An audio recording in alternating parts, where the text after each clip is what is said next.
은퇴 후 첫 번째 겨울이었습니다.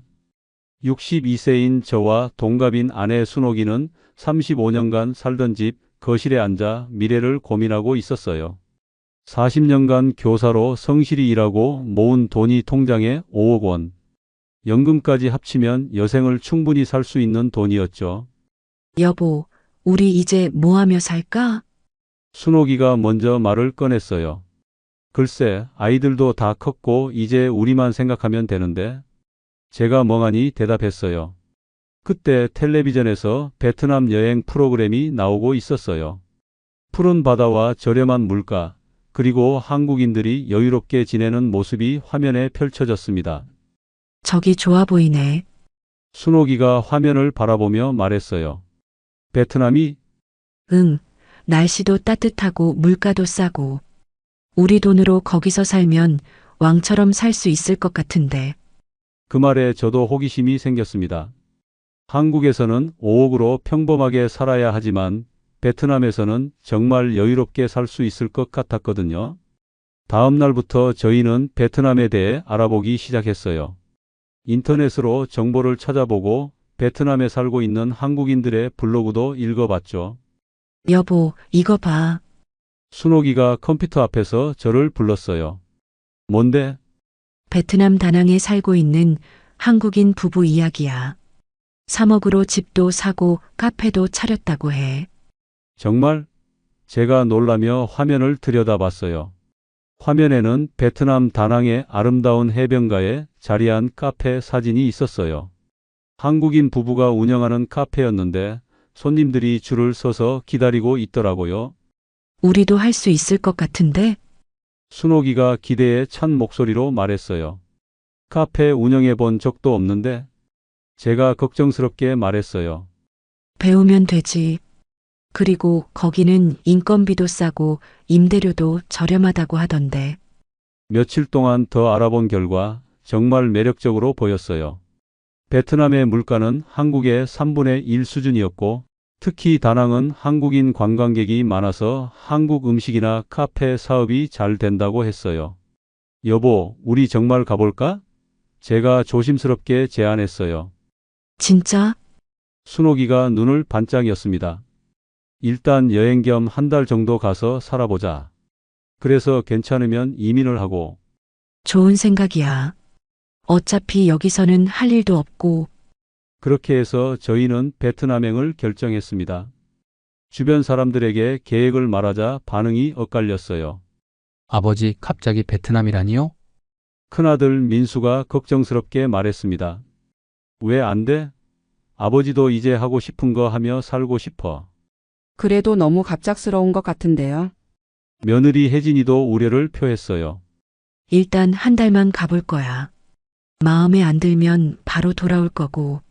순옥이가 설명을 했습니다. 하지만 저희 마음은 이미 정해져 있었습니다. 40년간 성실하게 일만 하며 산 인생이었는데 이제는 꿈꿔왔던 자유로운 삶을 살고 싶었거든요. 베트남 이민을 준비하면서 여러 정보를 수집했어요. 특히 다낭에 살고 있는 한국인 커뮤니티에 가입해서 조언을 구했죠. 베트남 생활이 어떤가요? 제가 커뮤니티에 질문을 올렸어요. 정말 좋아요. 날씨도 따뜻하고 사람들도 친절해요. 한 교민이 답변해 주었습니다. 사업은 어떤 게 좋을까요? 카페나 한국 음식점이 가장 무난해요. 한국인 관광객들이 많이 찾거든요. 다른 교민이 친절하게 조언해 주었습니다. 집값은 어느 정도인가요? 위치에 따라 다르지만 좋은 곳에 빌라를 사도 1억 정도면 충분해요. 또 다른 교민의 답변이었어요. 모든 정보가 희망적이었습니다. 5억이면 집도 사고 사업도 시작할 수 있을 것 같았거든요.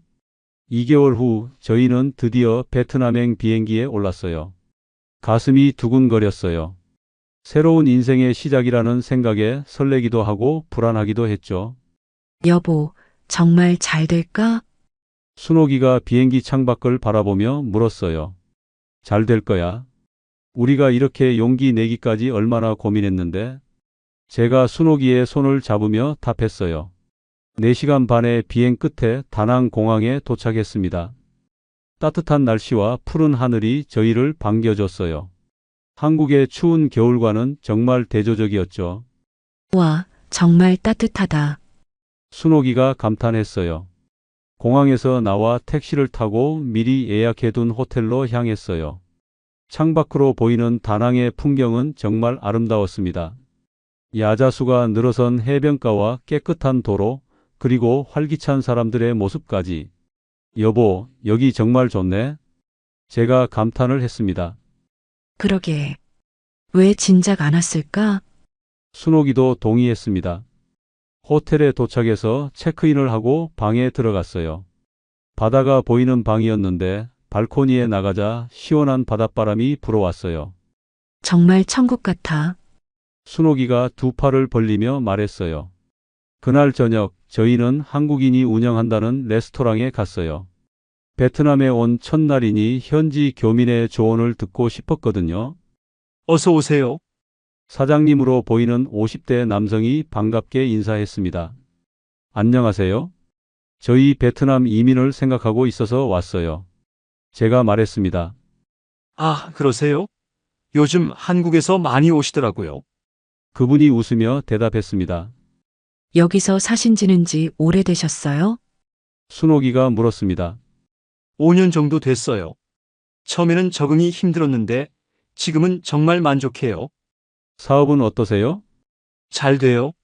한국 관광객들이 많이 와서 한국 음식을 찾거든요. 그리고 현지인들도 한국 문화에 관심이 많아서 손님이 꾸준해요. 그 말을 듣고 저희는 더욱 확신이 들었습니다. 베트남 이민이 정말 좋은 선택인 것 같았거든요. 베트남에서의 첫 주는 정말 꿈만 같았습니다. 매일 따뜻한 날씨 속에서 해변을 산책하고 저렴한 가격에 맛있는 음식을 먹으며 지냈거든요. 여보, 여기 물가 정말 싸네. 순옥이가 시장에서 쇼핑을 마치고 와서 말했어요. 얼마나 샀는데? 이 많은 걸 사도 3만 원도 안 했어. 한국 같으면 10만 원은 나왔을 건데. 정말 놀라웠습니다. 신선한 과일과 채소, 해산물까지 정말 저렴했거든요. 며칠 후 저희는 본격적으로 이민 준비를 시작했어요. 먼저 집을 알아보기로 했죠. 부동산 중개업소를 찾아가니 한국말을 할 수 있는 베트남 직원이 있었어요. 어떤 집을 찾으세요? 바다가 보이는 빌라를 원해요. 예산은 1억 정도로 생각하고 있어요. 제가 답했습니다. 아, 그 정도면 정말 좋은 집을 구할 수 있어요. 몇 군데 보여드릴게요. 첫 번째로 간 집은 정말 놀라웠어요. 3층 빌라에 수영장까지 있는 집이었는데 가격이 8천만 원이라고 하더라고요.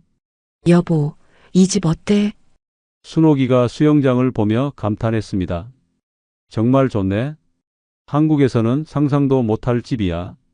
제가 답했어요. 바다도 바로 앞에 있고 교통도 편리해요. 시내까지 차로 10분이면 가요. 중개소 직원이 설명해 주었습니다. 두 번째 집은 더욱 마음에 들었어요. 해변가에 바로 붙어 있는 2층 빌라였는데 발코니에서 바다가 한눈에 보였어요. 이 집은 얼마예요? 9천만 원이에요. 작년에 지은 신축이라서 상태가 정말 좋아요. 저희는 서로 눈을 마주 봤습니다. 둘 다 같은 생각인 것 같았어요. 이 집으로 하자. 나도 이 집이 제일 좋아. 순옥이도 동의했습니다. 계약을 하는 과정도 생각보다 간단했어요. 베트남에서는 외국인도 부동산을 구입할 수 있었고 필요한 서류도 많지 않았어요. 축하드려요. 이제 베트남 주민이 되신 거네요. 중개소 직원이 웃으며 말했습니다. 집을 산 후 저희는 사업 아이템을 고민했어요. 여러 가지를 생각해 봤지만 결국 카페를 하기로 했어요. 여보, 카페가 제일 무난할 것 같아. 나도 그래. 커피 내리는 거 정도는 배울 수 있을 것 같고. 다낭 시내 중심가에서 카페 자리를 알아봤습니다. 한국인 관광객들이 많이 다니는 거리에 좋은 자리가 있었어요. 여기 어때? 순옥이가 한 건물을 가리켰습니다. 위치가 정말 좋네. 제가 주변을 둘러보며 말했어요. 1층은 상가이고 2층은 주거용으로 되어 있었습니다. 1층에서 카페를 하고 2층에서 살 수도 있는 구조였죠. 임대료는 얼마예요? 제가 건물주에게 물어보았습니다. 월 100만 원입니다.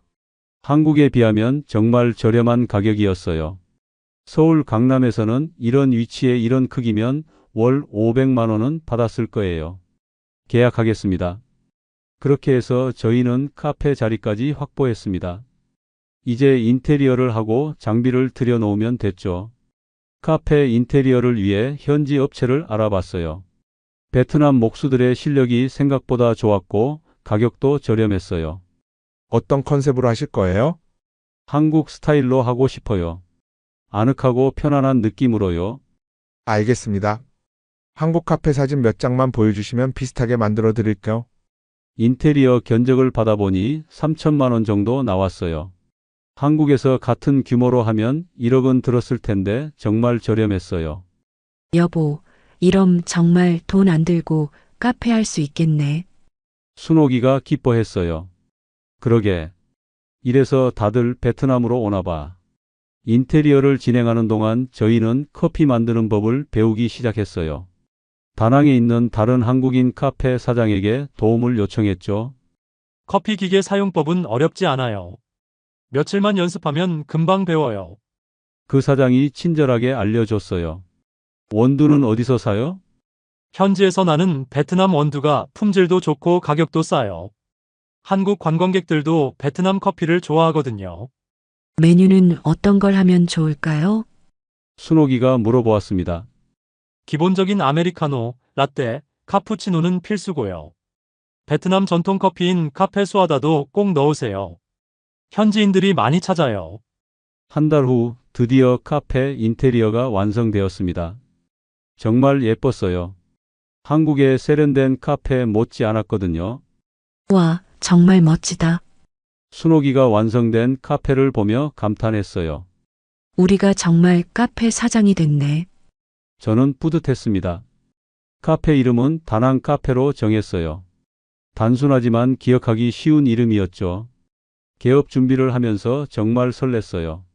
나이가 들어 새로운 도전을 한다는 게 신기하기도 하고 가슴 뛰기도 했어요. 여보, 우리 정말 잘한 것 같아. 순옥이가 제 손을 잡으며 말했어요. 그래. 이렇게 멋진 삶이 기다리고 있는 줄 몰랐어. 제가 답했어요. 그때까지만 해도 저희는 정말 행복했어요. 베트남에서의 새로운 삶이 장밋빛으로만 보였거든요. 카페 개업을 일주일 앞두고 있을 때였습니다. 한국인이라고 소개하는 남자가 저희 카페로 찾아왔어요. 안녕하세요. 저는 베트남에서 사업하고 있는 박민철이라고 합니다. 안녕하세요.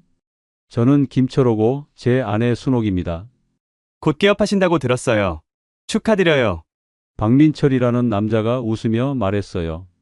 감사합니다. 어떻게 저희를 아셨나요? 순옥이가 물었어요. 한국인 커뮤니티가 생각보다 작아서요. 새로 오신 분들은 금방 소문이 나죠. 그 남자는 40대 중반으로 보였고 깔끔한 정장 차림에 자신감 넘치는 모습이었어요. 저도 베트남에서 사업한 지 10년 됐어요. 여러 가지 사업을 하고 있는데 혹시 관심 있으시면 좋은 기회를 소개해 드릴 수 있어요. 박민철이 명함을 건네주며 말했어요. 무슨 사업이세요? 저는 호기심이 생겼습니다. 부동산 개발 사업이 주력이에요. 베트남 경제가 급속히 발전하면서 부동산 가격이 계속 오르고 있거든요. 그렇군요. 저희는 카페 운영이 처음이라 다른 사업은 생각해보지 않았어요. 순옥이가 대답했어요. 물론이죠. 카페부터 차근차근 하시는 게 맞아요. 하지만 나중에 자금의 여유가 생기시면 연락 주세요. 정말 좋은 기회들이 많거든요. 박민철은 그날 그냥 인사만 하고 갔어요. 하지만 그 후로도 자주 저희 카페에 들렀어요. 카페 개업 첫날 박민철이 꽃다발을 들고 축하하러 왔어요. 개업 축하드려요. 앞으로 대박 나시길 바랍니다. 박민철이 진심 어린 표정으로 말했어요. 고마워요. 커피 한 잔 대접할게요. 순옥이가 고마워했습니다. 첫날부터 손님이 제법 많이 왔어요. 근처에 있는 한국인들과 한국 관광객들이 소문을 듣고 찾아온 거였어요. 사장님, 커피 정말 맛있어요. 한 한국인 관광객이 말했어요. 감사합니다. 자주 와주세요. 제가 기쁘게 답했습니다. 한 달이 지나자 카페 운영이 궤도에 올랐어요. 매일 순수익이 20만 원 정도 나왔어요. 베트남 물가를 고려하면 나쁘지 않은 수익이었죠. 여보, 이 정도면 성공한 거 아니야? 순옥이가 기뻐하며 말했습니다. 그러게. 이대로 계속하면 정말 여유롭게 살 수 있을 것 같아. 그때 박민철이 또 찾아왔어요. 박민철이 주변을 둘러보며 말했습니다. 다행히 손님들이 꾸준히 와주세요. 실력이 좋으시니까 그렇죠. 그런데 혹시 시간 되실 때 제가 하는 사업 한번 보러 오실래요? 무슨 사업인지 궁금하긴 하네요. 순옥이가 관심을 보였어요. 부동산 개발 프로젝트인데 정말 확실한 수익을 보장할 수 있어요. 한국에서 오신 분들이 많이 투자하고 있거든요. 그날 오후 저희는 박민철을 따라 그의 사무실에 가보았습니다. 생각보다 큰 사무실이었고 직원들도 여러 명 있었습니다. 여기가 저희 회사예요. 박민철이 자랑스럽게 소개했습니다. 생각보다 큰 회사네요. 저는 놀라며 말했습니다. 베트남에서 10년 동안 꾸준히 해온 결과죠. 이제는 현지에서도 꽤 알려진 회사가 됐어요. 사무실 벽에는 여러 건설 프로젝트 사진들이 걸려 있었습니다. 고급 아파트와 리조트 사진들이었죠. 이 프로젝트들을 다 하신 거예요? 순옥이가 물어보았습니다. 네. 지난 5년 동안 완공한 프로젝트들이에요. 투자자들은 평균 300% 이상의 수익을 얻었어요. 300%요? 제가 놀라서 물었어요. 베트남 부동산 시장이 워낙 급성장하고 있어서 가능한 일이에요. 특히 다낭은 관광도시로 개발되면서 부동산 가격이 폭등하고 있거든요. 박민철은 컴퓨터로 그래프를 보여주며 설명해 주었습니다. 정말 베트남 부동산 가격이 급상승하고 있는 것 같았어요. 지금 진행 중인 프로젝트가 있는데 마지막 투자자를 모집하고 있어요. 박민철이 새로운 자료를 꺼냈습니다. 어떤 프로젝트인데요? 저는 호기심에 물어보았습니다. 다낭 해변가에 고급 리조트를 짓는 프로젝트예요. 정부 허가도 다 받았고 이미 50% 정도 공사가 진행됐어요. 사진을 보니 정말 웅장한 리조트였어요. 바다가 바로 앞에 있는 최고의 위치였죠. 투자 금액은 얼마나 되나요? 순옥이가 조심스럽게 물었어요. 최소 1억 원부터 가능해요. 1년 후 리조트가 완공되면 300% 수익을 보장해 드려요. 300%면 1억이 4억이 된다는 말씀이세요? 제가 계산해서 물었어요. 맞습니다. 계약서에 명시해서 보장해 드려요. 만약 약속한 수익이 안 나오면 원금과 이자를 제가 개인적으로 보상해 드릴게요. 정말 확실한 건가요? 순옥이가 의심하며 물어보았습니다. 저도 여기에 제 전 재산을 투자했어요. 100% 확신이 없으면 그럴 수 있겠어요? 박민철의 말이 설득력 있게 들렸습니다. 실제로 큰 회사를 운영하고 있었고 과거 프로젝트 성과도 좋아 보였거든요. 생각해보고 연락드릴 거? 제가 대답했어요. 물론이죠. 하지만 너무 오래 고민하지는 마세요. 이런 기회가 자주 오는 건 아니거든요. 집으로 돌아오는 길에 순옥이와 이야기를 나눴어요. 여보, 어떻게 생각해? 글쎄, 너무 좋은 조건 같아서 오히려 의심스러워. 제가 솔직하게 말했어요. 나도 그래. 300%라니 이런 게 정말 가능할까?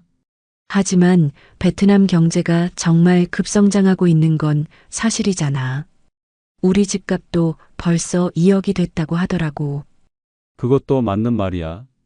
저는 며칠 동안 고민했습니다. 카페 수익만으로는 평범하게 살 수는 있지만 정말 여유로운 노후를 보내기에는 부족했거든요. 그런데 박민철의 제안대로 하면 4억을 벌 수 있다는 거였어요. 그럼 정말 걱정 없이 살 수 있을 것 같았습니다. 일주일 후 박민철이 다시 저희 카페에 찾아왔어요. 사장님들, 어떻게 생각해 보셨어요? 박민철이 기대하는 표정으로 물었습니다. 아직 확신이 서지 않아서요. 제가 솔직하게 말했습니다. 이해해요. 큰 돈이니까 신중하게 생각하셔야죠. 그런데 한 가지 좋은 소식이 있어요. 무슨 소식이요? 순옥이가 물었습니다. 어제 다른 투자자분이 2억을 투자하셨어요. 이제 정말 마지막 1억만 모으면 프로젝트가 시작돼요. 그렇군요. 제가 대답했어요. 그리고 제가 특별히 사장님들한테만 더 좋은 조건을 드릴게요. 박민철이 목소리를 낮춰 말했습니다. 어떤 조건이요?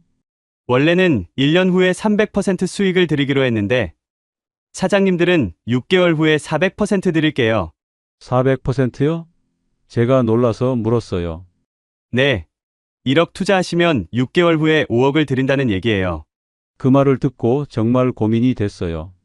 6개월 후에 5억이라니 정말 꿈 같은 이야기였거든요. 왜 저희에게만 특별한 조건을 주시는 거예요? 순옥이가 의심스럽게 물었습니다. 사장님들이 처음 베트남에 오셨을 때부터 봐왔는데 정말 성실하고 좋은 분들 같았거든요. 그리고 카페도 정말 잘 운영하시고요. 박민철의 말이 진심처럼 들렸습니다. 하지만 저희가 투자할 수 있는 돈은 많지 않아요. 카페 운영하는데도 돈이 필요하고 저는 걱정이 돼서 말했습니다. 걱정하지 마세요.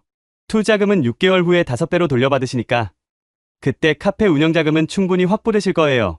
그리고 혹시 중간에 급한 일이 생기시면 언제든 투자금을 찾아가실 수 있어요. 박민철이 추가로 설명했습니다. 정말요? 순옥이가 관심을 보였습니다. 네. 계약서에 명시해 드릴게요. 투자자가 원하면 언제든 원금을 찾아갈 수 있다고요. 그 말을 듣고 마음이 많이 기울었어요. 언제든 원금을 찾을 수 있다면 위험이 크지 않을 것 같았거든요. 오늘 결정하시면 계약서를 바로 작성해 드릴게요. 박민철이 압박했습니다. 여보, 어떻게 할까? 저는 순옥이에게 물어보았습니다. 글쎄, 언제든 원금을 찾을 수 있다니까 해볼까? 순옥이가 조심스럽게 답했습니다. 그렇게 해서 저희는 1억 원을 투자하기로 결정했어요. 카페 운영으로 모은 돈과 집 살 때 남은 돈을 합쳐서 간신히 1억을 만들었죠. 현명한 선택이세요. 6개월 후에 정말 좋은 결과를 보여드릴게요. 박민철은 기뻐했습니다. 계약서를 작성하는 과정도 정식으로 진행됐어요. 변호사 사무실에서 정식 계약서를 작성했고 모든 조건이 명시됐어요. 여기 서명하시면 됩니다. 변호사가 계약서를 내밀었어요. 베트남어로 된 계약서였는데 박민철이 통역해 주었어요. 여기에 투자금 1억 원, 6개월 후 5억 원 지급, 그리고 언제든 원금 회수 가능이라고 명시되어 있어요. 박민철이 설명해 주었습니다. 그렇게 저희는 계약서에 서명했어요. 그리고 1억 원을 박민철의 회사 계좌로 송금했습니다. 이제 6개월만 기다리시면 돼요. 정말 좋은 투자를 하셨어요. 박민철이 웃으며 말했습니다. 집으로 돌아오는 길에 순옥이가 말했어요. 여보, 정말 잘한 걸까? 잘한 거야. 6개월 후에는 5억이 생기는 거잖아. 제가 확신하며 말했습니다. 그러게. 그럼 정말 편하게 살 수 있겠네. 그날 밤 저희는 정말 행복했어요. 6개월 후에 5억이 생긴다니 베트남에서 정말 왕처럼 살 수 있을 것 같았거든요. 첫 달은 아무 일도 없었어요. 박민철은 가끔 카페에 와서 공사 진행 상황을 알려줬습니다. 공사가 순조롭게 진행되고 있어요. 예정보다 빨리 끝날 수도 있을 것 같아요. 박민철이 밝은 표정으로 말했습니다. 정말요? 그럼 더 빨리 돈을 받을 수 있는 건가요? 순옥이가 기뻐하며 말했습니다. 그럴 수도 있어요. 조금만 더 기다려보세요. 두 번째 달까지도 별 문제 없이 지나갔어요. 박민철은 계속 좋은 소식만 전해줬습니다. 그런데 세 번째 달부터 이상한 일이 벌어지기 시작했어요. 세 번째 달이 되자 박민철의 연락이 뜸해지기 시작했어요. 전에는 자주 카페에 와서 공사 진행 상황을 알려줬는데 갑자기 안 보이더라고요. 여보, 박민철 씨 요즘 안 보이네. 순옥이가 걱정스럽게 말했어요. 바쁜가 보지. 큰 프로젝트 진행하니까. 저는 대수롭지 않게 대답했습니다. 하지만 일주일이 지나도 연락이 없자 저희가 먼저 연락해 봤어요. 여보세요, 박민철 씨? 아, 사장님. 요즘 너무 바빠서 연락 못 드렸네요. 박민철의 목소리가 어딘가 어색했습니다. 공사는 잘 진행되고 있나요? 네. 순조롭게 진행되고 있어요. 조만간 뵙고 자세히 말씀드릴게요. 그 후로도 박민철은 계속 바쁘다는 핑계로 만나주지 않았습니다. 전화도 잘 받지 않았고요. 이상해. 왜 이렇게 연락을 피하는 걸까? 순옥이가 불안해하며 말했습니다. 나도 좀 이상하긴 해. 한번 사무실에 직접 가볼까? 제가 제안했어요. 다음 날 박민철의 사무실에 갔는데 충격적인 광경을 목격했어요. 사무실이 텅 비어 있었어요. 여기 왜 아무도 없지? 순옥이가 당황하며 말했습니다. 건물 관리소에 물어보니 더 충격적인 사실을 알게 됐어요. 그 사무실 한 달 전에 이미 빠졌어요. 관리소 직원이 말했습니다. 한 달 전에요? 저는 놀라서 물었습니다. 네. 임대료를 못 내서 강제로 계약 해지됐어요. 저희는 급하게 박민철에게 전화했습니다. 하지만 전화는 꺼져 있었어요. 여보, 이거 사기 아니야? 순옥이가 떨리는 목소리로 말했습니다. 설마. 아직 단정하지 말자. 저는 억지로 침착함을 유지했습니다. 하지만 속으로는 불안감이 급속도로 커지고 있었어요. 뭔가 잘못됐다는 직감이 들었거든요. 며칠 동안 계속 박민철에게 연락을 시도했지만 소용없었습니다. 전화는 계속 꺼져 있었고 문자 메시지에도 답장이 없었어요. 일주일 후 저희는 한국인 커뮤니티에 도움을 요청했어요. 혹시 박민철이라는 사람 아시는 분 계세요? 저는 커뮤니티에 글을 올렸습니다. 곧 여러 댓글이 달렸는데 충격적인 내용들이었습니다. 그 사람 사기꾼이에요. 저도 당했어요. 박민철한테 속으신 거예요. 저도 2억 날렸습니다. 그 사람 벌써 한국으로 도망갔어요. 저희는 완전히 절망에 빠졌습니다. 1억 원을 완전히 날린 거였어요. 여보, 우리 어떻게 해? 순옥이가 울기 시작했습니다. 일단 경찰서에 신고하자. 제가 떨리는 목소리로 말했어요. 베트남 경찰서에 가서 신고를 했지만 별로 도움이 되지 않았어요. 외국인 사기 사건은 처리가 어렵습니다. 경찰관이 말했어요. 그럼 저희 돈은 못 돌려받는 건가요? 순옥이가 간절히 물었습니다. 쉽지 않을 것 같아요. 범인이 이미 베트남을 떠났으니까요. 한국 대사관에도 가봤지만 마찬가지였어요. 민사 문제라서 대사관에서 직접 도움을 드리기는 어렵습니다. 영사가 설명했어요. 변호사를 통해 소송을 해볼 수도 있지만 비용이 많이 들고 승소 가능성도 낮아요. 저희는 완전히 막막했어요. 1억 원을 되찾을 방법이 없다는 게 확실해졌거든요. 그날 밤 집에 돌아와서 남은 돈을 계산해 봤어요. 여보, 우리한테 돈이 얼마나 남았지? 제가 물었어요. 카페 운영비로 쓸 돈 빼고는 500만 원 정도밖에 안 남았어. 순옥이가 절망적인 목소리로 답했어요. 한국에 있는 돈은? 우리 돈 다 가지고 온 거라 한국에는 아무것도 없어. 저희는 정말 막막했어요. 베트남에 온 지 반년 만에 전 재산의 대부분을 잃은 거였어요. 그런데 설상가상으로 더 큰 문제가 기다리고 있었습니다. 박민철 사기 사건으로 충격을 받은 지 일주일 후 또 다른 문제가 생겼어요. 카페 임대료를 올리겠다는 통보를 받은 거였습니다. 사장님, 다음 달부터 임대료가 월 200만 원으로 오릅니다. 건물주가 갑자기 찾아와서 말했어요. 200만 원이요? 지금의 2배잖아요. 저는 놀라서 말했습니다. 요즘 이 지역 임대료가 많이 올랐어요. 다른 곳도 다 비슷한 가격이에요. 계약서에는 1년간 100만 원이라고 되어 있는데요. 순옥이가 계약서를 꺼냈습니다. 아, 그 계약서는 무효예요. 베트남어로 된 부분을 보시면 임대료 조정 조항이 있어요. 저희가 베트남어를 몰라서 계약서의 모든 내용을 제대로 파악하지 못했던 거였습니다. 월 200만 원은 저희가 감당할 수 없는 금액이었어요. 임대료를 올리시면 저희가 나가야 할 것 같은데요. 제가 말했습니다. 그럼 나가세요. 다른 사람들이 이 자리를 원하고 있어요. 건물주가 냉정하게 말했어요. 저희는 어쩔 수 없이 카페를 정리하기로 했습니다. 다른 곳으로 이전하려고 해도 어디든 임대료가 비쌌거든요. 카페 기물들을 팔아봤지만 사온 가격의 3분의 1도 받을 수 없었어요. 이 기계 얼마에 팔 거예요? 중고업자가 물었습니다. 200만 원에 샀는데 얼마나 받을 수 있나요? 50만 원 드릴게요. 50만 원요? 너무 적은 것 같은데? 제가 항의했습니다. 중고는 원래 그래요. 싫으면 다른 곳에 가보세요. 다른 곳에 가봐도 비슷했어요. 결국 저희는 3천만 원어치 기물을 800만 원에 팔 수밖에 없었습니다. 카페를 정리하고 나니 생활비가 더욱 부족해졌어요. 매달 집 관리비와 생활비로 200만 원 정도가 나갔는데 더 이상 수입이 없었거든요. 여보, 우리 돈이 빠르게 줄어들고 있어. 순옥이가 걱정했습니다. 다른 일을 찾아봐야겠어. 하지만 나이가 많은 저희를 고용하려는 곳은 없었습니다.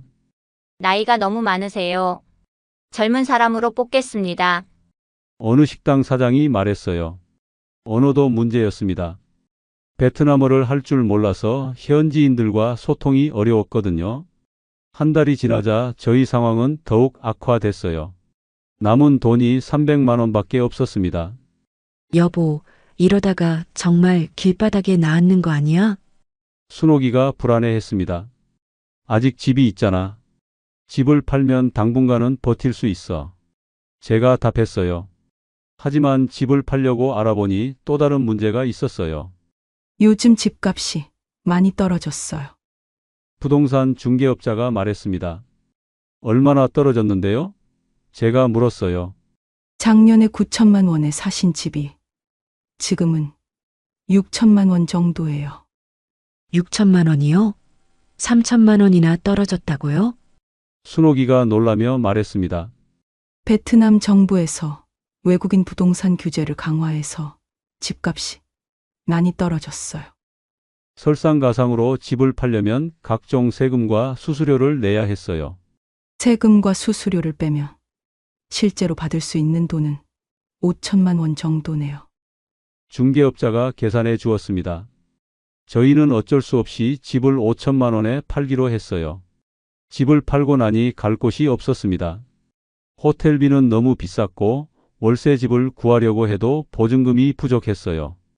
결국 저희는 한국인들이 많이 사는 지역의 고시원 같은 좁은 곳에 들어가게 되었습니다. 한 달에 50만 원이에요. 고시원 사장이 말했습니다. 식사는 포함인가요? 아니요, 방만 제공해요. 공동 부엌은 사용할 수 있어요. 나이 먹고 이런 좁은 곳에 들어간다는 게 정말 서글펐어요. 한국에서는 상상도 못했던 일이었거든요. 방은 정말 좁았습니다. 침대 하나와 작은 책상, 그리고 벽장이 전부였어요. 여보, 우리가 어쩌다가 이렇게 됐을까? 순옥이가 침대에 앉아서 울었습니다. 다 내 잘못이야. 내가 욕심을 부렸어. 저는 자책했습니다. 아니야. 우리 둘이 결정한 일이잖아. 하지만 후회해도 소용없었어요. 이미 벌어진 일이었으니까요. 그날 밤 저희는 남은 돈을 계산해 봤습니다. 집 한 돈 5천만 원에서 고시원비 선납으로 3개월치 150만 원을 냈어요. 그리고 생활비로 쓸 돈까지 빼면 4천만 원 정도 남았어요. 이 돈으로 언제까지 버틸 수 있을까? 제가 계산해 봤어요. 한 달에 생활비가 100만 원씩 들면 3년 정도? 순옥이가 대답했습니다. 3년 후에는 정말 어떻게 하지? 저희는 막막함에 빠졌어요. 이 나이에 일자리를 구하기도 어렵고 한국으로 돌아갈 돈도 없었거든요. 좁은 방에 들어간 지 3개월이 지났을 때였습니다. 저희의 생활은 완전히 바뀌어 있었어요. 매일 좁은 방에서 지내면서 최소한의 생활비로 버티고 있었거든요. 여보, 오늘 밥은 뭐 해 먹을까?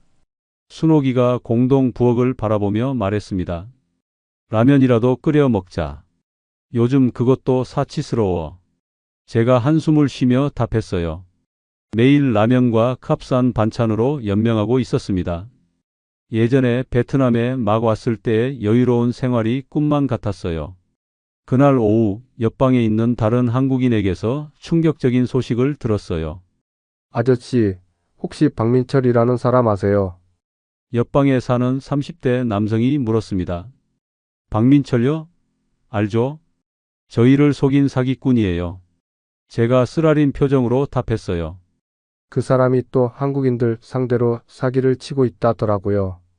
이번에는 가상화폐 투자라고 하면서. 뭐라고요? 아직도 베트남에 있어요? 순옥이가 놀라서 물었습니다. 아니요, 한국에서 원격으로 하고 있대요. 베트남에 있는 한국인들을 타겟으로 해서 저희는 분노가 치밀어 올랐어요. 저희를 속이고도 모자라서 또 다른 사람들을 속이고 있다니. 경찰에 신고해도 소용없을까요? 제가 물었어요. 이미 여러 명이 신고했는데 한국에 있는 사람이라서 베트남 경찰로는 어렵대요. 저희는 완전히 절망했어요. 박민철을 처벌할 방법도 없고 잃은 돈을 되찾을 방법도 없었거든요. 그때부터 순옥이의 건강이 나빠지기 시작했습니다. 여보, 요즘 자꾸 어지러워. 순옥이가 벽에 기대며 말했어요. 병원에 가봐야겠어. 제가 걱정스럽게 말했어요. 병원비가 아까워. 그냥 약국에서 약이나 사자. 하지만 약국 약으로는 소용없었어요. 순옥이의 어지럼증은 점점 심해졌어요. 결국 병원에 갔는데 진단 결과가 충격적이었어요. 고혈압이 심하시네요. 스트레스 때문인 것 같아요. 의사가 말했습니다. 심한가요? 제가 물었어요. 당장 치료하지 않으면 위험할 수 있어요. 약을 꾸준히 드시고 스트레스를 줄이셔야 해요. 병원비와 약값으로 10만 원이 나갔어요. 저희에게는 큰 돈이었죠. 집으로 돌아와서 순옥이가 말했어요. 여보, 우리 한국으로 돌아가자. 한국으로? 갈 돈도 없는데. 자식들한테 도움을 요청해보자. 저희는 그동안 자식들에게 베트남에서 잘 지내고 있다고만 말했어요. 사기를 당한 것도 이렇게 좁은 방에 사는 것도 말하지 않았거든요. 아들에게 전화하기가 두려웠어요. 어떻게 이 상황을 설명해야 할지 막막했거든요. 며칠을 망설이다가 결국 큰아들 민수에게 전화했어요. 아들아, 아버지야. 제가 떨리는 목소리로 말했어요. 아버지, 어떻게 지내세요? 베트남 생활은 어떠세요? 민수가 밝은 목소리로 물었습니다. 그게 아버지가 할 말이 있어. 무슨 말씀이세요? 사실 우리가 사기를 당했어. 저는 어렵게 말을 꺼냈습니다. 사기요? 무슨 말씀이세요? 상황을 자세히 설명하자 민수는 충격받은 것 같았어요. 아버지, 그럼 지금 어떻게 지내고 계세요? 좁은 방을 구해서 지내고 있어. 얼마나 좁은 방에 사시는 건데요? 나이 드시고 힘드시게. 전화 너머로 민수가 당황하는 소리가 들렸습니다. 아버지, 왜 진작 말씀 안 하셨어요? 민수가 다급하게 물었어요. 미안하다. 너한테 걱정 끼치고 싶지 않아서. 지금이라도 한국으로 돌아오세요. 제가 비행기표 사드릴게요. 고맙다, 아들아. 저는 눈물이 났습니다. 어머니는 괜찮으세요? 어머니가 스트레스로 고혈압이 생겼어. 병원 치료를 받고 있어. 알겠습니다. 내일 당장 비행기표 예약해 드릴게요. 그날 밤 저희는 한국행을 준비했습니다. 베트남에서의 1년간은 정말 악몽 같은 시간이었어요. 여보, 이제 정말 끝이구나. 순옥이가 짐을 정리하며 말했어요. 응, 이제 한국으로 돌아가자. 하지만 마음은 편하지 않았어요. 5억 원을 들고 와서 빈손으로 돌아간다는 게 너무 부끄러웠거든요. 자식들한테 짐이 될 거 생각하니까 더 마음이 무거웠어요. 한국에 돌아온 지 6개월이 지났습니다. 저희는 아들 민수의 집 근처에 있는 작은 원룸에서 지내고 있어요. 민수가 전세금을 대줘서 가능한 일이었죠. 어머니, 오늘 병원 진료 어떠셨어요? 민수가 퇴근해서 들러 물었습니다. 의사가 많이 좋아졌다고 하더라. 순옥이가 답했어요. 다행이네요. 약은 꾸준히 드셔야 해요. 순옥이의 고혈압은 한국에 돌아와서 조금씩 나아지고 있었어요. 스트레스가 줄어들어서인 것 같았어요. 아들아, 정말 미안하다. 제가 민수에게 말했어요.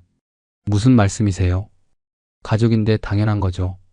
내가 전세금까지 대줘서. 아버지, 그런 말씀 하지 마세요. 제가 할 수 있는 일이에요. 민수는 정말 좋은 아들이었어요. 저희 상황을 전혀 탓하지 않고 최선을 다해 도와줬거든요. 하지만 저희는 여전히 죄책감에 시달렸어요. 노후 자금으로 모은 5억 원을 날리고 자식에게 짐이 되고 있다는 생각 때문이었어요. 여보, 우리가 뭔가 일을 해야 하는 것 아니야? 순옥이가 말했습니다. 글쎄, 우리 나이에 무슨 일을 할 수 있을까? 제가 답했어요. 청소 일이라도 하자. 자식들한테만 의존할 수는 없어. 저희는 나이에 맞는 일자리를 찾기 시작했어요. 쉽지 않았지만 포기하지 않았어요. 한 달 후 다행히 일자리를 찾을 수 있었어요. 근처 아파트 단지에서 경비원과 청소원 일을 구한 거였어요. 아버님은 경비실에서, 어머님은 청소 일을 하실 수 있습니다. 관리사무소 직원이 설명해 주었습니다. 주간 근무로 하루 8시간이에요. 두 분이 하시면 월 300만 원 정도 되실 거예요. 300만 원이면 생활하기에는 충분했어요. 민수에게 완전히 의존하지 않아도 될 것 같았어요. 일을 시작한 첫날 정말 감회가 새로웠어요. 경비원 일을 한다는 게 서글프기도 했지만 동시에 뿌듯하기도 했어요. 아저씨, 연세가 어떻게 되세요? 같이 일하는 다른 경비원이 물었습니다. 64세입니다. 제가 답했어요. 와, 나이에 비해 정말 젊어 보이시네요. 일 열심히 해요? 열심히 하죠. 일할 수 있다는 게 감사해요. 정말 그랬어요. 베트남의 그 좁은 방에서 생활할 때를 생각하면 지금이 훨씬 나았습니다. 순옥이도 청소 일을 열심히 했어요. 여보, 일이 힘들지 않아? 제가 걱정스럽게 물었어요. 괜찮아. 움직이니까 오히려 건강해지는 것 같아. 순옥이가 웃으며 답했어요. 3개월 후 저희는 민수에게 조심스럽게 제안했어요. 아들아, 이제 우리가 월세를 낼 수 있을 것 같아. 제가 말했어요. 무슨 말씀이세요? 민수가 놀라며 물었습니다. 전세금 빌린 거 미안해서. 우리가 월세로 나가서 살게. 아버지, 그럴 필요 없어요. 여기서 계속 사세요. 아니라. 우리도 자립해야지. 계속 내게 짐이 될 수는 없어. 민수는 처음에 반대했지만 결국 저희 결정을 존중해 줬어요. 6개월 후 저희는 작은 월세 집으로 이사했어요. 보증금 500만 원에 월세 50만 원짜리 집이었어요. 여보, 이제 정말 우리만의 집이구나. 순옥이가 기뻐했습니다. 그래. 비록 작지만 우리 집이야. 베트남에서 살던 바다가 보이는 빌라와는 비교할 수 없었지만 저희에게는 소중한 공간이었어요. 1년이 지나자 저희 생활은 완전히 안정됐어요. 300만 원씩 벌어서 생활비와 월세를 내고도 조금씩 저축할 수 있었어요. 어느 날 민수가 찾아와서 말했어요. 아버지, 요즘 어떠세요? 후회되지 않으세요? 무엇이? 제가 물었어요. 베트남 간 거요. 5억 원 날린 거요. 저는 잠시 생각해 봤어요. 후회되긴 하지. 하지만 배운 것도 있어. 제가 솔직하게 답했어요. 뭘 배우셨는데요? 욕심부리면 안 된다는 것. 그리고 가족이 얼마나 소중한지. 정말 그랬어요. 베트남에서의 경험이 힘들었지만 많은 것을 깨닫게 해줬어요. 가장 큰 깨달음은 돈보다 소중한 것들이 있다는 거였어요. 가족의 사랑, 건강, 그리고 일할 수 있다는 것 자체가 감사한 일이라는 걸 알게 됐어요. 순옥이도 비슷한 생각이었어요. 여보, 생각해보니 지금이 더 행복한 것 같아. 베트남에서는 돈이 많아도 불안했잖아. 지금은 비록 가난하지만 마음이 편해. 맞는 말이었어요. 베트남에서는 5억 원이 있어도 항상 불안했어요. 사기를 당할까봐, 사업이 망할까봐 걱정이 많았거든요. 지금은 300만 원밖에 못 벌지만 마음은 훨씬 평온했어요. 요즘은 같은 아파트에 사는 주민들과도 친해졌어요. 경비 아저씨, 오늘도 수고 많으세요. 주민들이 인사해 주었어요. 안녕하세요. 좋은 하루 되세요. 제가 밝게 답했어요. 처음에는 경비원 일이 창피하다고 생각했는데 지금은 당당해요. 정직하게 일해서 버는 돈이니까요. 저희 이야기가 베트남에 있는 한국인들 사이에서 조금씩 알려졌어요. 사기를 조심하라는 경고의 의미로요. 가끔 베트남에 있는 교민들에게서 연락이 와요. 아저씨, 베트남에서 투자 제안을 받았는데 어떻게 생각하세요? 어떻게 제 연락처를 알았는지 한 교민에게서 전화가 왔습니다. 절대 하지 마세요. 저 같은 피해자가 더 나오면 안 돼요. 제가 강하게 말했어요. 저희 경험이 다른 사람들에게 도움이 된다면 그것도 의미 있는 일이라고 생각해요. 지금 저희는 68세가 되었습니다. 여전히 일을 하고 있고 건강하게 지내고 있어요. 베트남에서 잃은 5억 원은 아직도 아깝지만 그 경험을 통해 더 소중한 것들을 얻었다고 생각해요. 가족의 사랑, 일할 수 있는 건강, 그리고 작지만 우리만의 공간. 이런 것들이 진짜 행복이라는 걸 깨달았거든요. 이 이야기가 노후를 계획하고 계신 분들에게 도움이 되었으면 좋겠어요. 큰 욕심보다는 작은 행복을 추구하시길, 그리고 달콤한 투자 유혹에 현혹되지 마시길 바랍니다. 저희처럼 늦게라도 깨닫는 것이 아니라 미리 현명한 선택을 하시기를 바라는 마음입니다. 마지막으로 저와 비슷한 경험이 있으시다면 댓글로 써주시고 같이 공감할 수 있었으면 좋겠습니다. 구독, 좋아요, 알림 설정 눌러주시면 큰 힘이 됩니다. 감사합니다. 오늘도 거실 한가운데 무릎을 꿇었습니다. 홈캠의 붉은 점이 깜빡이더군요. 무릎을 꿇고 손은 머리 위로 올리고 벽을 향해 섭니다. 벌은 30분이었습니다. 이유요? 날마다 쓰는 일지에 오타가 있었다는 이유였습니다. 은희는 매일 밤 일지를 요구합니다. 설거지와 청소 시간, 무엇을 먹었는지, 약을 몇 시에 먹었는지, 누구와 몇 분 통화했는지, 그리고 감상 한 줄까지요. 글씨가 틀리고 오타가 나면 벌이 늘어납니다. 무릎 꿇고 손들기죠. 안녕하세요. 저는 68살 먹은 김순영이라고 합니다. 지금부터 제 이야기를 들려드리겠습니다. 홈캠은 늘 켜져 있습니다. 며느리는 휴대폰으로 원하면 언제나 절 감시합니다. 아들 동찬이는 퇴근에 돌아오면 말합니다. 엄마, 그냥 은희 맞춰줘요. 요즘은 기록이 중요합니다. 은희가 엄마 건강 챙기려고 그러는 거예요. 맞춰주라니요. 아들의 그 말이 참 야속하더군요. 저는 조용히 버텼습니다. 남편이 떠나던 날이 또렷합니다. 종이 한 장과 열쇠 하나를 제 손에 쥐어주며 말했죠. 순영아, 누구에게도 말하지 마. 내가 결심이 설 때까지. 10억은 너에게 남긴다. 널 위해서 꼭 써야 해. 남편이 남겨준 돈을 허투루 쓰고 싶지 않았습니다. 열쇠는 서랍 깊은 곳으로, 종이는 액자 뒤에 숨겨놓은 채로 생활했습니다. 홈캠으로 감시, 날마다 쓰고 있는 일지에 제 자존감은 바닥입니다. 점점 버티기가 힘들어집니다. 무릎 꿇고 손드는 벌을 다 서고 나서 은희가 휴대폰을 내려놓으며 말했습니다. 일지 다시 쓰세요. 오늘 감상은 3줄 이상. 존댓말 정확히 쓰시고요. 응, 알겠어. 다음 날 아들 동찬이 생일이었어요.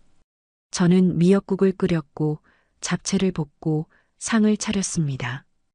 은희가 홈캠을 켜며 말합니다. 상 차리는 순서를 기록할게요. 오늘도 일지는 4줄이 아니라 6줄입니다. 응, 알겠어. 10시에 동찬이 동료 2사람이 들렀습니다. 케이크를 들고 들어오더군요. 저는 차를 따르려 일어섰습니다. 그때 은희가 제 어깨를 눌렀습니다. 잠깐만요. 어머니, 아까 일지의 글자 하나가 틀렸어요. 호흡하고 먼저 사과하세요. 카메라 켰습니다. 저는 멈춰섰습니다. 모르는 사람들 앞에서 사과 영상을 찍으라니요. 동료들은 어색하게 웃었고 동찬이는 눈을 피했습니다. 저는 의자에서 천천히 일어났습니다. 오늘 아침 일지에 오타가 있었습니다. 죄송합니다. 앞으로는 더 조심하겠습니다. 은희가 웃었습니다. 좋습니다. 그럼 생일 축하 시작할게요. 벌은 식사 끝나고요. 식사 중에도 검사는 계속됐습니다. 젓가락을 몇 번 집었는지, 미역국의 간을 얼마나 했는지, 먹는 속도가 적당한지. 은희가 제 그릇을 들여다보며 말합니다. 어머니, 미역이 너무 큽니다. 치아에 무리가 갈 수 있어요. 다음부턴 자르세요. 응, 알겠어. 케이크 촛불을 끄고 사진을 찍는데 은희가 제 팔을 끌었습니다. 주방으로 오세요. 벌 시간입니다. 무릎 꿇고 손들기 30분입니다. 점심 손님 있으니 빨리 끝내요. 저는 주방 바닥에 무릎을 대었습니다. 홈캠이 저를 봅니다. 거실에서는 은희의 웃음소리가 났습니다. 동찬이가 들여다보고 말합니다. 여보, 20분만 하자. 손님 있잖아. 저는 아들의 그 말을 듣고 황당하고 야속했습니다. 손님들이 가고 오후에는 장을 보러 같이 나갔습니다. 은희가 계산대에서 제 카드를 뺐듯이 가져갑니다. 관리 편의를 위해 공용 카드 하나로 묶을게요. 어머니가 쓰시던 건 제가 회수합니다. 저는 고개를 끄덕였습니다. 계산이 끝나자 은희는 영수증을 접어 제 앞에 흔들었습니다. 오늘도 오타 없이 기록하시죠. 총회, 품목, 할인, 감상은 3줄 이상. 응, 알겠어. 집에 돌아오니 홈캠 각도가 달라져 있었습니다. 부엌 싱크대와 식탁이 한 화면에 잡히게 바꿔두었더군요. 저는 물 한 잔을 마시고 일지를 펼쳤습니다. 숫자를 적고 시간표를 채우고 감상칸에 이렇게 썼습니다. 오늘은 손님 앞에서 사과 영상을 찍었습니다. 민망했습니다. 다음에는 제 방에서 말하겠습니다. 은희가 검사하더니 빨간 펜으로 줄을 그었습니다. 민망했습니다는 감상이 아닙니다. 반성으로 바꿔주세요. 이게 맞아요, 어머니. 저는 펜을 다시 들었습니다. 글을 지우고 은희가 원하는 문장을 적었습니다. 해질 무렵 큰 갈등이 터졌습니다. 지우가 숙제를 하다 울었습니다.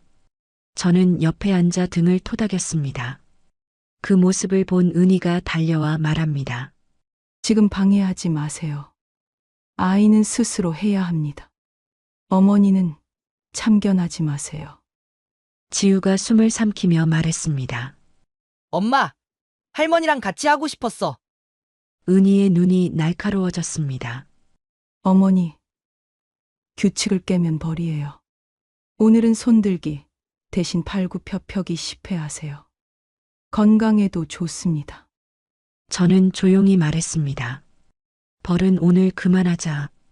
아이도 보고 있잖니. 은희가 한 걸음 더 다가왔습니다. 그러면 일지 감상칸에 이렇게 적으세요. 아이 학습방해. 반성합니다. 내일부터 거실 출입 제한. 그 순간 동찬이가 퇴근해 문을 열고 들어왔습니다. 저는 천천히 자리에서 일어났습니다. 동찬아, 오늘은 내가 들었지. 내 아내가 내게 시킨 것들. 아이 앞에서. 아들은 잠시 말이 없었습니다. 그러다 낮은 목소리로 말했습니다. 엄마, 당분간만 맞춰요. 우리도 힘들어요. 그 말이 제게 칼처럼 박혔습니다. 힘든 건 알겠지만 아이 앞에서 저를 이렇게 모욕 주는 게 더 이상은 참기 힘들었습니다. 밤이 깊어서 모두가 잠든 줄 알았는데 지우가 조용히 제 방으로 들어왔습니다. 할머니, 오늘은 내 노트에 적을게요. 엄마가 할머니한테 벌 줬다고. 엄마가 화내면 이걸 선생님께 보여줄 거예요. 저는 아이의 이마를 쓸어주었습니다. 고마워, 지우야. 하지만 오늘은 일단 자자. 노트는 내일 정리해도 돼. 지우는 고개를 끄덕이며 돌아갔습니다. 저는 수첩 첫 장을 폈습니다. 내일 할 일 병원 가기, 복지센터, 파출소 가기, 그리고 홈캠을 백업하기 하나하나 적어 내려갔습니다. 저는 조용히 복수를 준비했습니다. 새벽 5시 반. 모두가 잠든 시간에 홈캠 앱을 열어 지난 일주일 영상을 내려받았습니다. 주방벌 장면, 거실 사과 영상, 숙제 시간 충돌. 백업용으로 USB 2개를 만들었습니다. 다운로드가 끝날 때쯤 방문이 벌컥 열렸습니다. 은희였습니다. 새벽에 뭐 하세요? 비밀번호는 저만 아는데. 휴대폰 이리 주세요. 저는 휴대폰을 뒤로 감췄습니다. 지금은 줄 수 없다. 은희가 제 손목을 잡아당겼습니다. 저는 균형을 잃고 의자에 부딪혔습니다. 손목에 뜨거운 느낌이 번졌습니다. 지금 강요와 위협이 진행 중입니다. 녹음합니다. 저는 또박또박 말했습니다.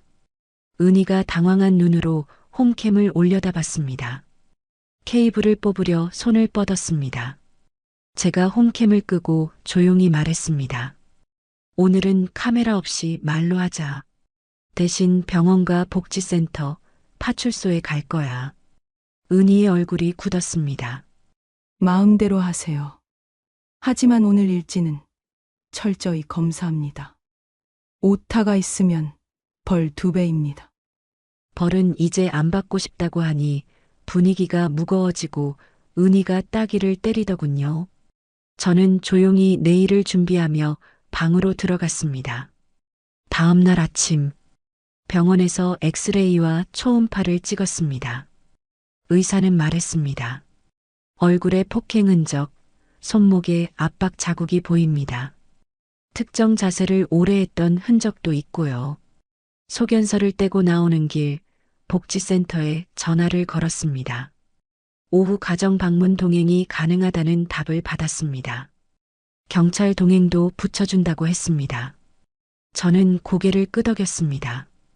정오 무렵 집에 돌아오니 은희가 카메라에 노란 스티커를 붙이고 있었습니다. 촬영 고지 스티커라고 적혀 있었어요. 법을 아세요? 어머니, 저는 법 지키는 사람입니다. 알았다. 기관에서 오면 이야기하자.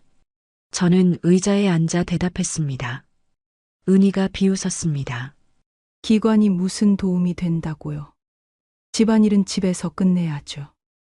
집에서 끝내자고 하자니 내가 다쳤고 지우도 울었어. 그래서 이제는 집 밖으로 꺼내려 한다. 저는 짧게 말했습니다. 오후 3시 반. 지우가 학교에서 돌아왔습니다. 할머니, 내 일기장에 오늘도 적을게요. 축제 때 벌 주지 말라고요. 선생님이 물어보시면 보여드릴게요. 그래, 우리 둘만의 약속으로 하자. 아이의 눈이 반짝였습니다. 해가 기울 무렵 벨이 울렸습니다.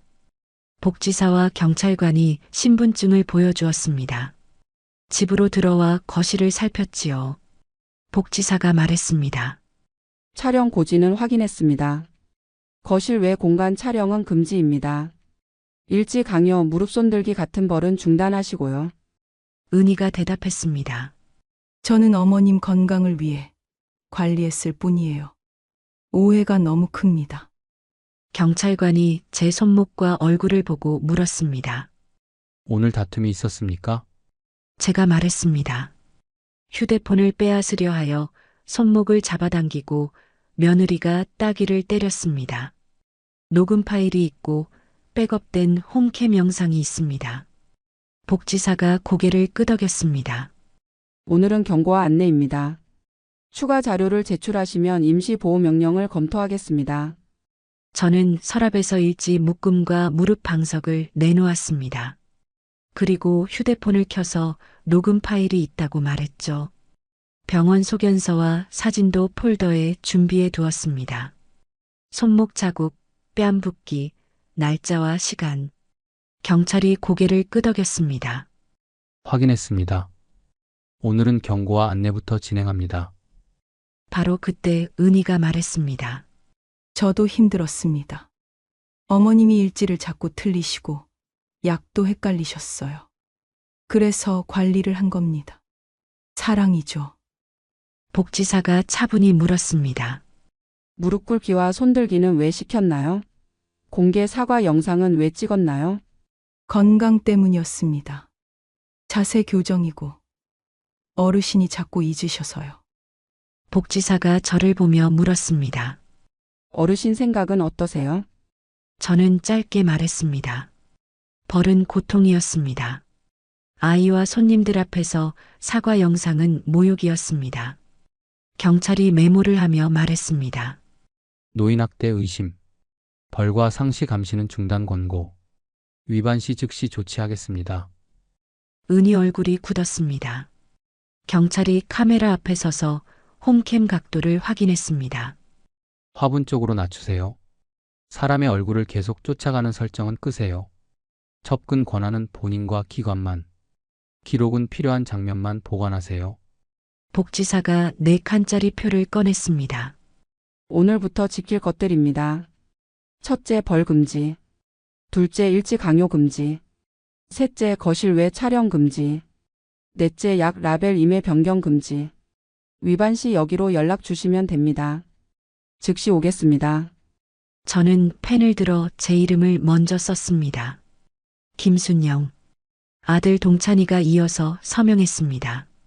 마지막 칸에 은희도 해야 했습니다. 그녀는 한참 종이를 보더니 천천히 사인을 했습니다. 잠깐 고요가 흘렀습니다. 고요 속에서 은희가 갑자기 고개를 들더니 말했어요. 그러면 지금 여기서 어머님이 사과 한 줄만 남기시죠. 손님들 앞에서 분위기를 깼더니 영상은 안 찍겠습니다. 말로만 받겠습니다. 경찰이 손을 들었습니다. 지금은 조치 중입니다. 사과 요구는 중단해 주세요. 은희 눈이 매서워졌습니다. 집안일입니다.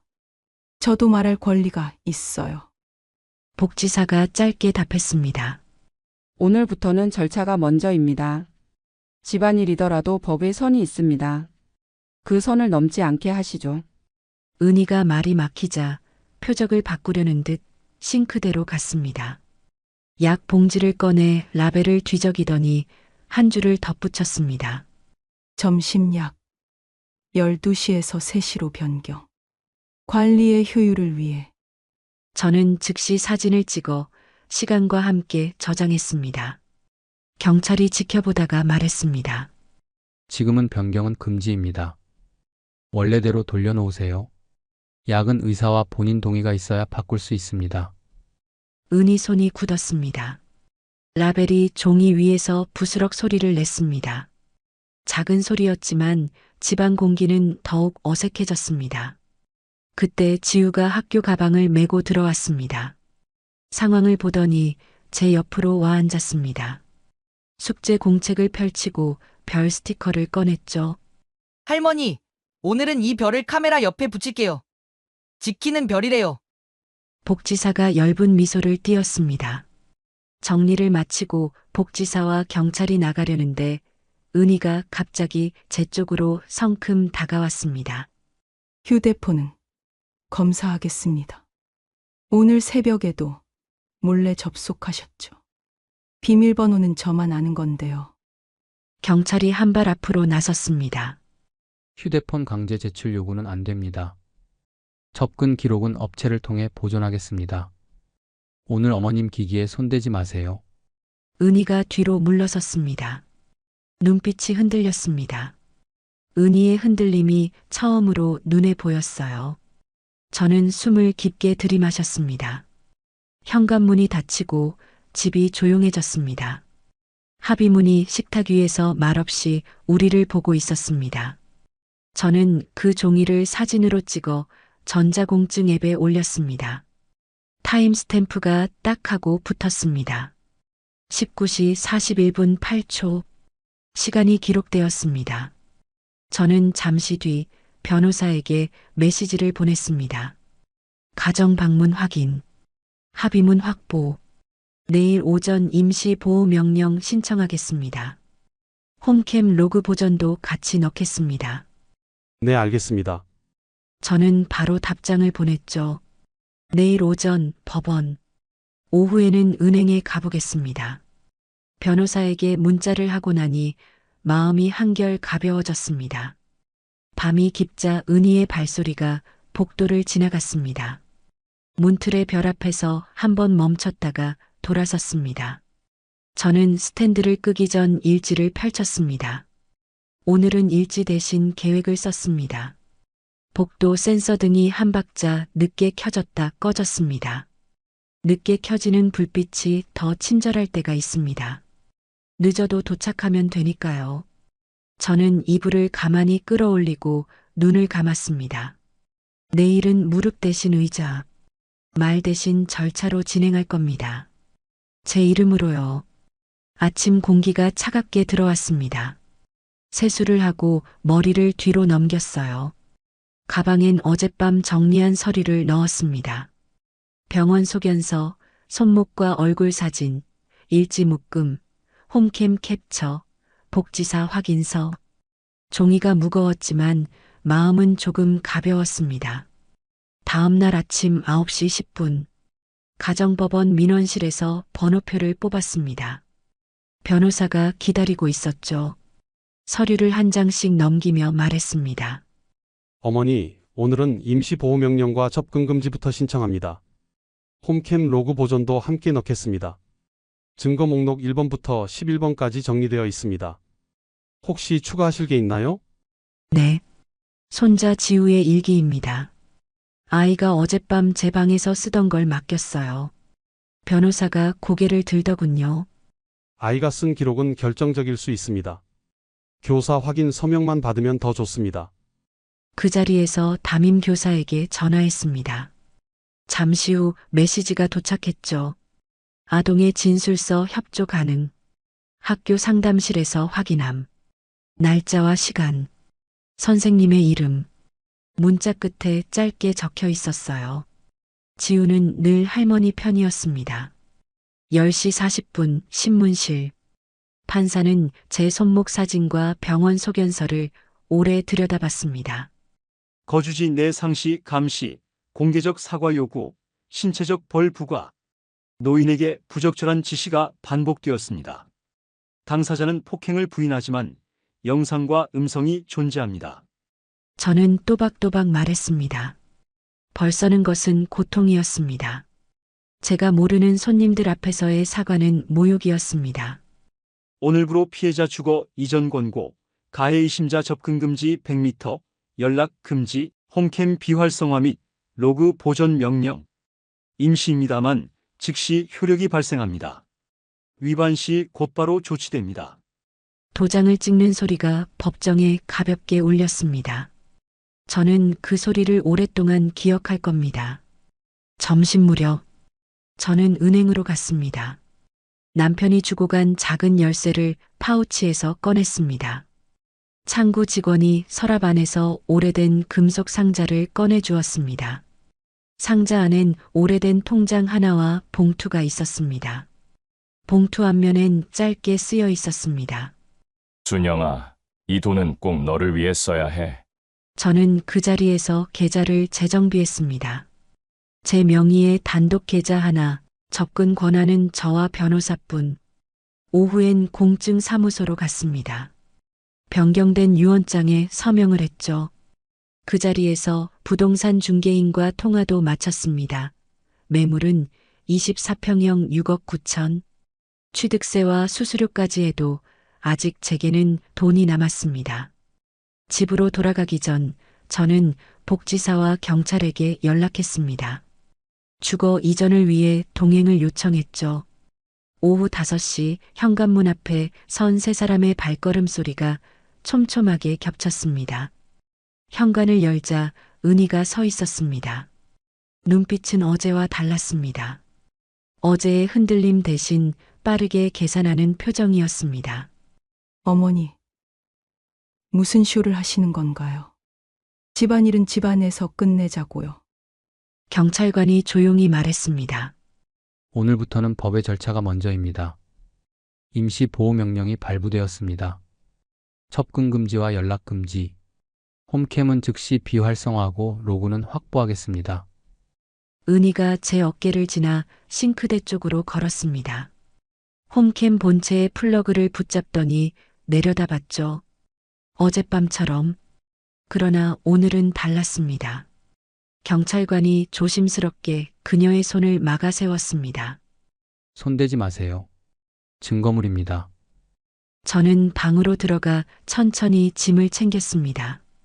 낡은 목도리, 바느질 상자, 사진첩, 그리고 지우가 붙여준 노란 별 스티커 하나. 마지막으로 일지 묶음을 손에 들었습니다. 그 위에 펜으로 적었습니다.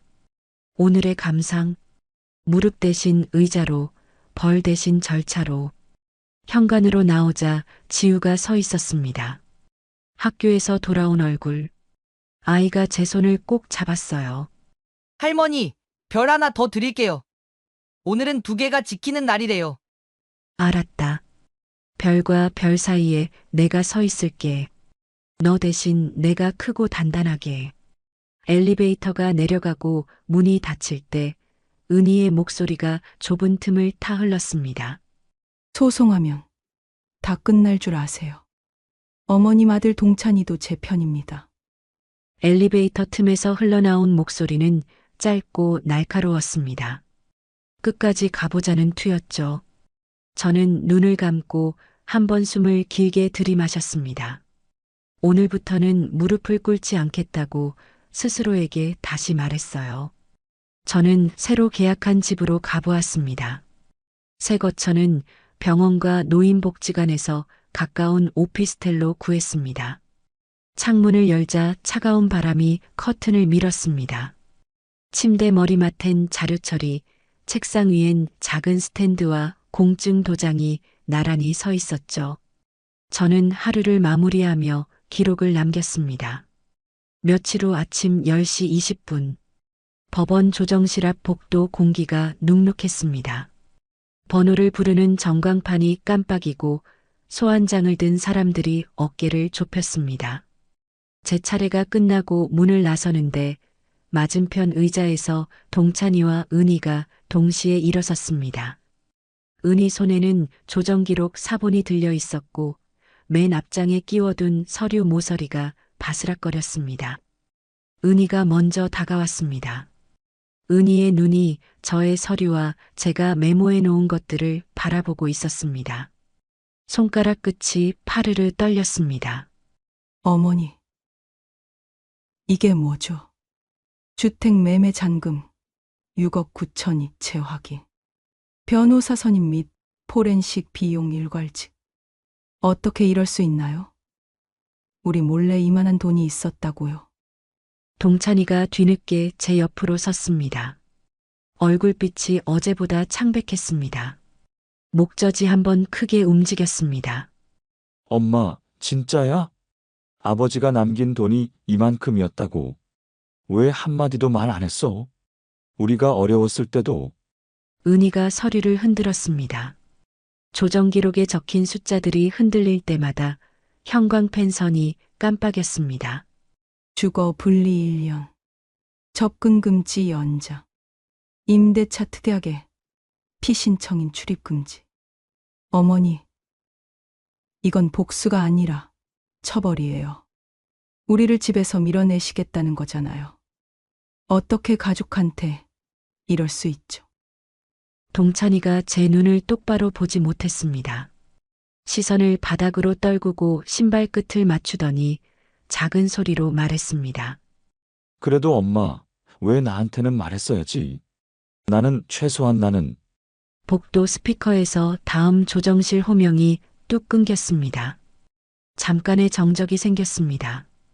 그 틈에 사람들 발소리, 종이 넘기는 소리, 먼 기침 소리가 겹쳐 들렸습니다. 저는 천천히 숨을 들이마시고 목 뒤에 붙어있던 머리카락을 정리했습니다. 차갑게 식은 땀이 손바닥으로 내려왔습니다.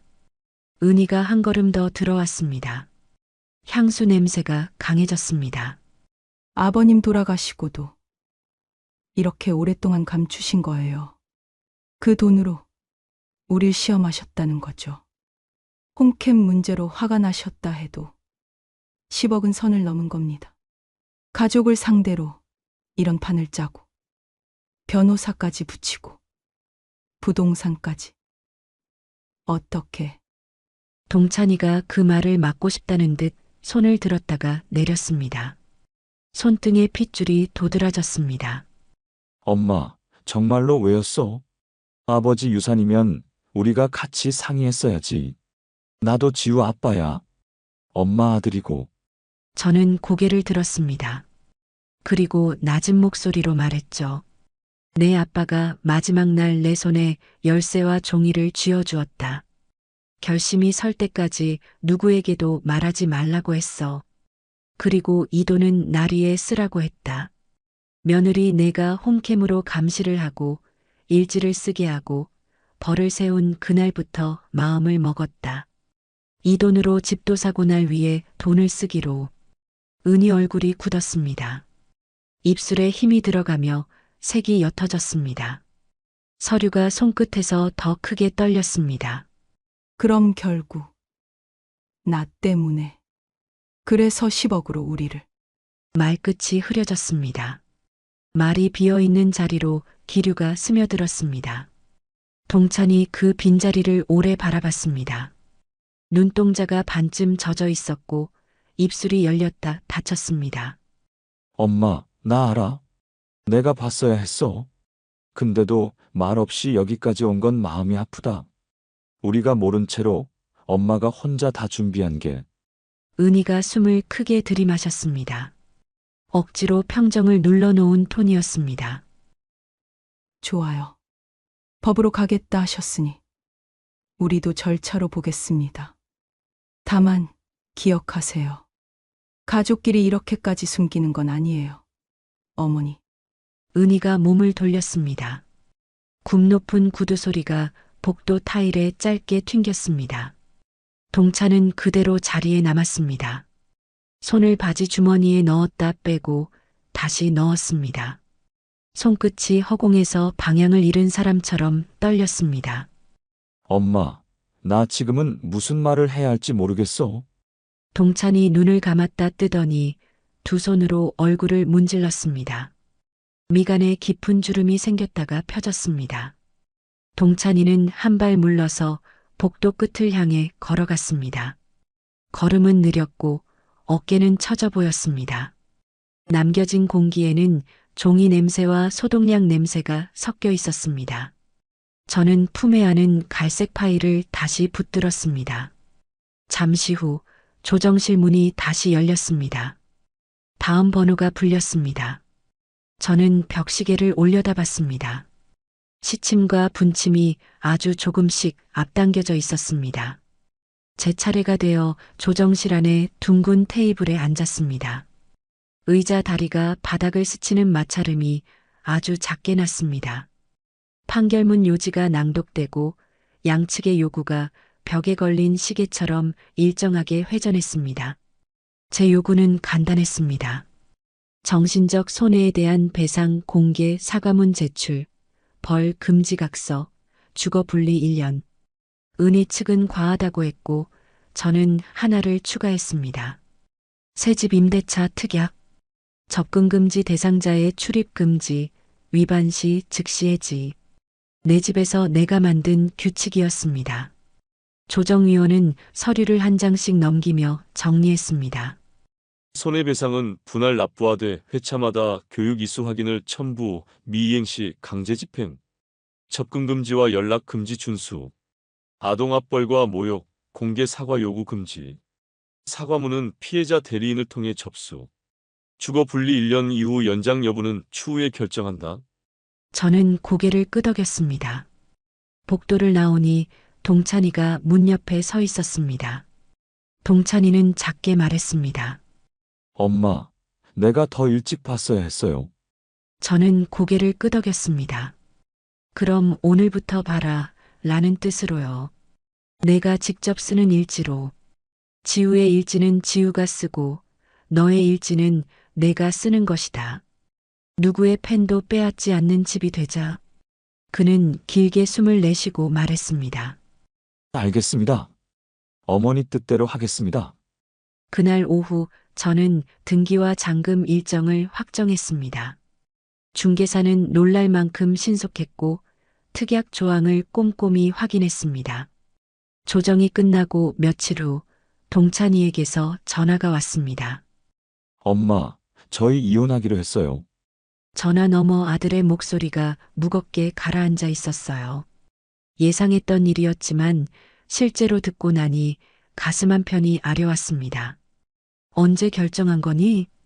어젯밤에요. 은희가 먼저 말했어요. 더 이상 같이 살 수 없다고, 엄마 일로 집안이 완전히 갈라졌다고요. 저는 창밖을 바라보며 한숨을 내쉬었어요. 새 집 앞마당에 심어둔 장미 한 그루가 바람에 흔들리고 있었습니다. 지우는 어떻게 하려고? 지우는 제가 키울게요. 은희도 동의했어요.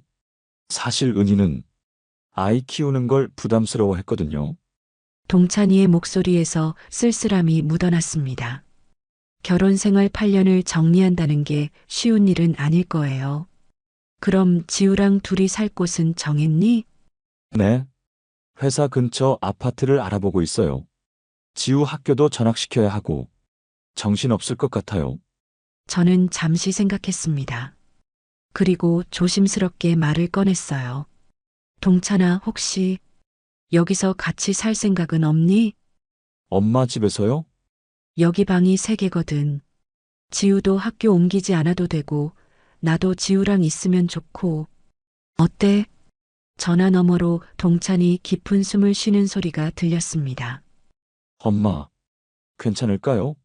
제가 은희 편을 들었던 것도 있고. 내가 은희 편을 들었다고? 언제? 엄마가 힘들어할 때 제가 그냥 참으라고 했잖아요. 눈치채면서도 모른 척했고. 제가 먼저 나섰어야 했는데. 동찬이의 목소리가 떨리기 시작했습니다. 아들아, 그건 이제 지나간 일이야. 너도 처음이었잖아. 사이에 끼어서 어떻게 해야 할지 몰랐을 거고. 하지만 엄마를. 됐다. 이제 우리 앞만 보자. 지우가 제일 중요하잖니. 그날 저녁 동찬이와 지우가 짐을 들고 왔습니다. 지우는 제 품에 안기며 말했어요. 할머니, 이제 매일 같이 있을 수 있어요? 그래, 우리 지우. 이제 매일 함께 밥 먹고 숙제도 같이 하자. 아이의 얼굴에 환한 미소가 떠올랐습니다. 오랜만에 보는 진짜 웃음이었어요. 동찬이는 짐을 정리하며 조심스럽게 물었습니다. 엄마, 제가 여기 있어도 괜찮죠? 생활비도 제가 낼게요. 생활비는 걱정 말고 그냥 지우 잘 키우는 것만 생각해. 그게 제일 중요해. 이혼 절차는 생각보다 빨리 진행됐습니다. 은희가 협조적이었거든요. 재산 분할도 최소한으로 하고 양육권은 동찬이에게 모두 넘겼습니다. 그 과정에서 은희가 한번 찾아왔어요. 혼자서요. 어머니와 마지막으로 할 말이 있어서 왔습니다. 거실에 마주 앉으니 어색한 공기가 흘렀습니다. 은희의 얼굴은 많이 야위어 있었어요. 제가 잘못했습니다. 진심으로 사과드려요.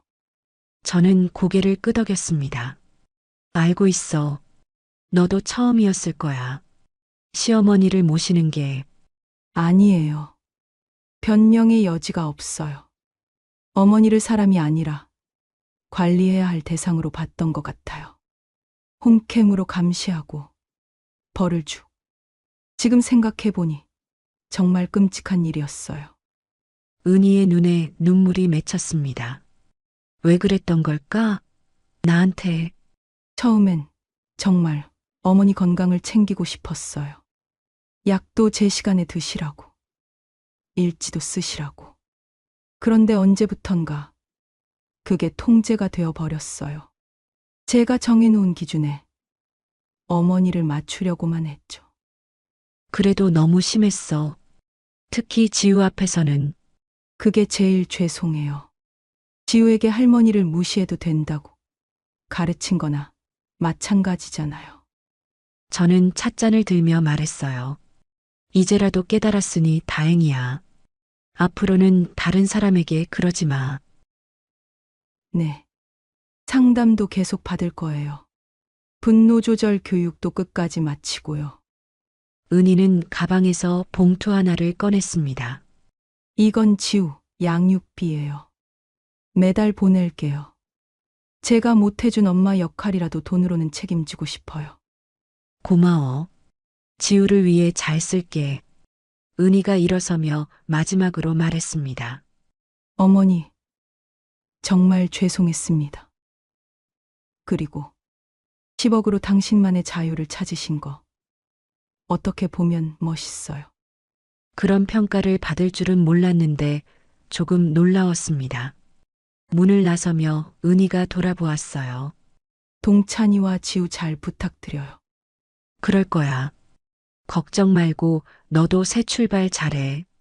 현관문이 닫히고 나서야 저는 깊은 숨을 내쉬었습니다. 이제 정말 모든 게 끝났구나 싶었어요. 그날 저녁 동찬이와 지우와 함께 삼겹살을 구워 먹었습니다. 지우가 상추에 고기를 싸며 말했어요. 할머니, 이제 벌 안 받죠? 당연하지. 이제는 우리가 서로를 존중하는 집이야. 존중이 뭐예요? 서로를 소중하게 여기는 거야.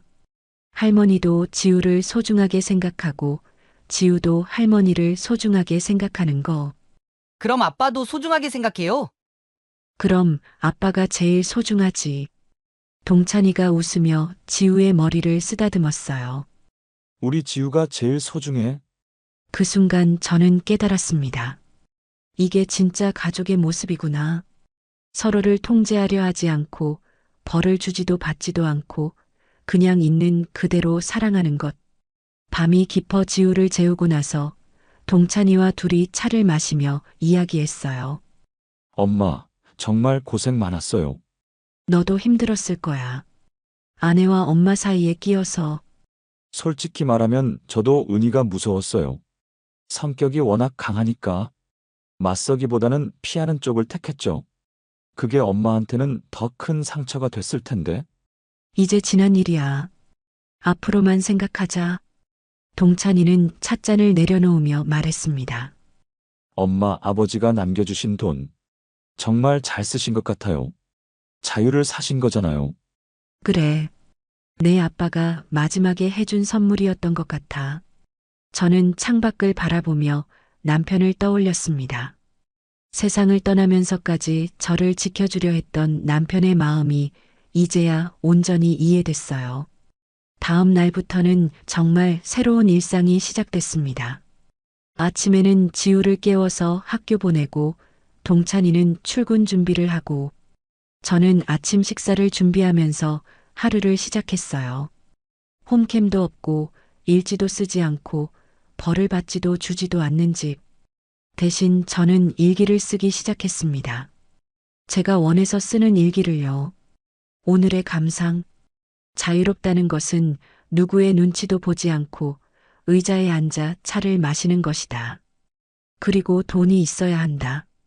노인복지관에서 하는 여러 가지 프로그램도 참여하기 시작했습니다. 많은 어르신들이 제 이야기를 듣고 용기를 얻으셨다고 하더군요. 그 말을 듣고 가슴이 뭉클했습니다.